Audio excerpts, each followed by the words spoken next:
Hello dear students, welcome to the next practical on suppositories. In our today's practical, we are going to prepare cocoa butter suppository. आज के इस practical में हम देखेंगे कि हम लैब स्केल में कोका बटर सपोजिटरी कैसे बनाते हैं। So let's start with our today's practical. Aim of our today's practical is prepare and submit 8 boric acid suppositories of 1 gram capacity containing coca butter as base। ठीक है, तो उसके लिए हमें क्या क्या लगेगा। तो सबसे पहले रिक्वायरमेंट्स में एपरेटस में आ गया weighing balance, then water bath, beaker, measuring cylinder, और हमें लगेगा porcelain dish, stirrer, pipette and mould. Then talking about chemicals में हमें लगेगा boric acid, cocoa butter and liquid paraffin. ठीक है, now moving to the next that is formula. So formula में first one that is boric acid, जिसका standard formula है 120 mg, और cocoa butter जो हमें लगेगा 1 ग्राम। ठीक है, so this is for 1 gram suppository and we are suppose to formulate 8, right. Boric acid का रोल है local anti infective, whereas cocoa butter is your suppository base. Now moving further, so we'll be looking for calculations first. So here we are taking weight of 2 extra suppositories is calculated, right। यहाँ पे हम 2 extra suppositories यानी 8 के जगह पे हम 10 बना रहे हैं। क्यों हम 10 बना रहे हैं? by considering the loss of materials that is going to occur during preparation। बनाते वक्त जो भी मटेरियल का लॉस होता है वो कंपेंसेट करने के लिए हम क्या कर रहे हैं, यहाँ पे 2 एक्स्ट्रा सपोजिटरी का वेट कैलकुलेट करके हम अपना फॉर्मुलेशन बना रहे हैं। ठीक है, so instead of 8 suppositories we are going to take all the ingredients that are required to prepare 10 suppositories. 8 की जगह 10 के लिए जितना इंग्रेडिएंट्स लगेगा हम उस हिसाब से वे करके लेने वाले हैं। Okay, so the first one boric acid as per standard formula कितना था 120 mg, है ना। तो 10 के लिए हमें कितना लगेगा 120 इंटू 10 दैट इज 1200 mg, मतलब 1.2 gram, right.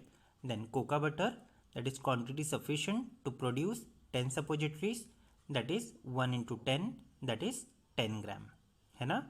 However displacement value of boric acid is 1.5, that is 1 part of boric acid will displace 1.5 part of coca butter base। तो स्टूडेंट्स ये डिस्प्लेसमेंट वैल्यू क्या है, ये ऑलरेडी हमने हमारे लेक्चर वीडियो में we have already seen this. Again it is available, you can find it out. Okay, if you want I will be sharing the link in the description, you can get it from there. Therefore 1.2 gram of boric acid will displace x gram of cocoa butter. तो हम इसे क्या करते हैं, find out कर लेते हैं। That is x is equal to 1.2 upon 1.5 that is 0.8 grams. Okay, then moving further, as 1.2 gram of boric acid displaces 0.8 gram of coca butter base, this displacement quantity of base should be considered while calculating actual amount of coca butter base। ठीक है, hence the actual quantity of coca butter as base required to prepare 10 boric acid suppository will be 10 minus 0.8 that is 9.2 grams getting। now moving further procedure, so procedure में आपको क्या करना है, clean all the glasswares और dry them properly। सब कुछ clean करके उन्हें ड्राई कर लेना है पहले, जो भी ग्लासवेयर्स आप यूज़ करने वाले हो।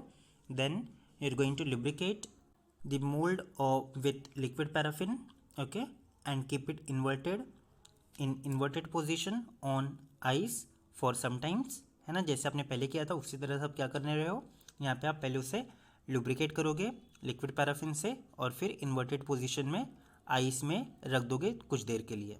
Then you are going to weigh required quantity of cocoa butter by considering displacement value of boric acid and transfer it to the porcelain dish। ठीक है, कोका बटर आप वे करने वाले हो, उसका डिस्प्लेसमेंट वैल्यू बोरिक एसिड के साथ compare already हमने कैलकुलेशन कर लिया है, आप वो लोगे और उसे पोर्सिलिन डिश में ट्रांसफ़र करने वाले हो। Then heat porcelain dish on water bath until 2/3 portion of coca butter melts। Okay, आप पोर्सिलिन डिश लोगे और वाटर बाथ में रख के उसे हीट करोगे जब तक कि 2/3 portion of cocoa butter melt नहीं हो जाता, ठीक है। ओवर हीटिंग आपको नहीं करना है, okay.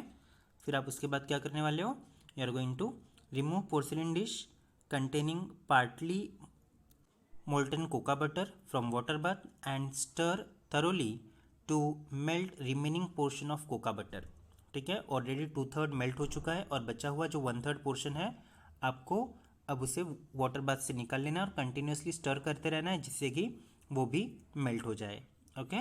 After that transfer required quantity of boric acid on warmed, now you are going to transfer required quantity of boric acid on warmed slab, okay। उसके बाद you are going to pour half portion of molten cocoa butter on it and levigate it thoroughly to disperse boric acid in cocoa butter, ठीक है।